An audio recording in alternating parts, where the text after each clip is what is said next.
আপনারা জানেন যে আজকে বাংলাদেশে যুক্তরাষ্ট্রের যে রাষ্ট্রদূত এসছেন গত কয়েকদিন আগে তিনি এসে বাংলাদেশে জয়েন করেছেন। তো আজকে তিনি আমাদের সম্মানিত আমির ডাক্তার শফিকুর রহমান সাহেবের সাথে সৌজন্য সাক্ষাতে এসেছিলেন। তার সাথে আরও 4 সদস্যের একটি প্রতিনিধি দল ছিলেন।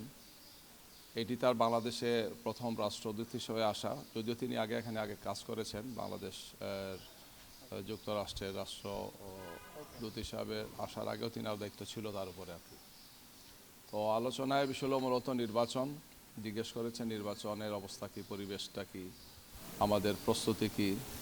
তিনি নির্বাচন কমিশন সহ অন্যান্য স্টেক হোল্ডারদের সাথে আলোচনা করেছেন, তার কিছু অভিমত তিনি ব্যক্ত করেছেন, আমাদের ব্যাপারে তিনি জানতে চেয়েছেন। তো আমরা বলেছি যে নির্বাচনের জন্য পরিবেশ, এটি লেভেল প্লেইং ফিল্ড নিশ্চিত করা, সেটি আমরা এখন দেখতে পাচ্ছি না। বরং একটি বড় দলের পক্ষ থেকে আমাদের উপর নিয়মিত হামলা হচ্ছে।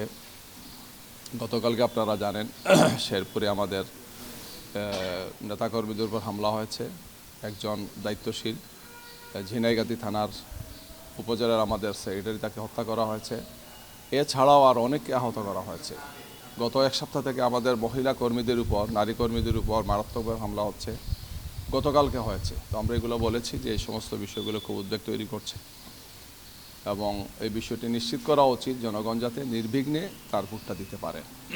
এছাড়াও বাংলাদেশের সংস্কারের যে বিষয়গুলো তারা জানতে চেয়েছেন, সামনে যে নির্বাচনের পাশাপাশি গণভোট যেটি হবে সে বিষয়ে আমাদের অবস্থানটা জানতে চেয়েছেন। রোহিঙ্গা ইস্যুতে তারা আমাদের সাথে কথা বলেছেন, তাদের সহযোগিতার কথা বলেছেন। এছাড়াও বাংলাদেশের আর্থসামাজিক রাজনৈতিক প্রেক্ষাপট, পরবর্তীতে সরকারে যারাই আসবে তাদের সাথে কাজ করার ব্যাপারে তারা তাদের বক্তব্য তারা পেশ করেছেন, আমাদের অবস্থানটা জানতে চেয়েছেন।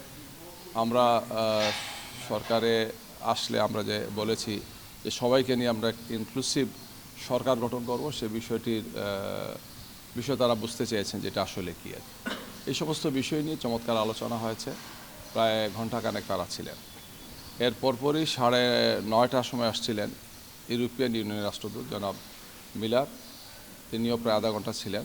তিনিও ইলেকশন সহ সাম্প্রতিক বিষয়গুলো নিয়ে জানতে চেয়েছেন এবং একই সময় এই যে বিভিন্ন ধরনের দুঃখজনক ঘটনাগুলো ঘটছে, নারীদের উপর হামলা, গতকালকে শেরপুরের ঘটনা সহ নির্বাচনের এই পরিস্থিতি নিয়ে তাদের উদ্বেগ উৎকণ্ঠার কথা তারা বলেছেন। আমরা বলেছি যে এই ব্যাপারে নির্বাচন কমিশন, অন্তর্বর্তীকালীন সরকার এবং বিশেষ করে আইনশৃঙ্খলা বাহিনীকে একটি গুরুত্বপূর্ণ দায়িত্ব পালন করতে হবে।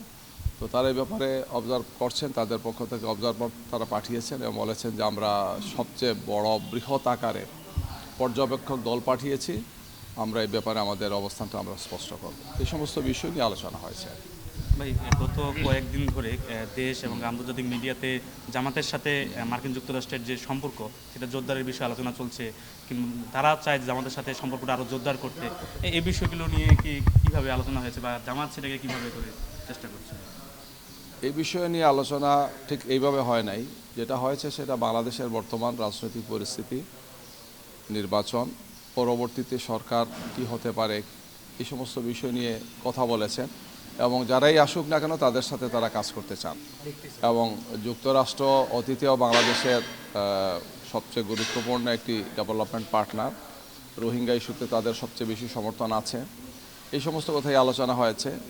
আমাদের কাছে যেটা তাদের বক্তব্য থেকে মনে হয়েছে যে তারা বাংলাদেশের বর্তমান নির্বাচন যে পরিস্থিতি পর্যবেক্ষণ করছেন, সরকারের অবস্থাটা তারা বিবেচনা নিয়েছেন, নির্বাচন কমিশনেরও বক্তব্য তারা বোঝার চেষ্টা করছেন। সব মিলে বাংলাদেশে একটি ফ্রি, ফেয়ার এবং পিসফুল ইলেকশন হোক এবং ক্ষমতার ট্রানজিশনটা যাতে খুব স্মুথলি হয়, এই সমস্ত বিষয় নিয়েই তারা আমাদের সাথে কথা বলেছেন এবং এই সমস্ত বিষয় তারা পর্যবেক্ষণ করছেন।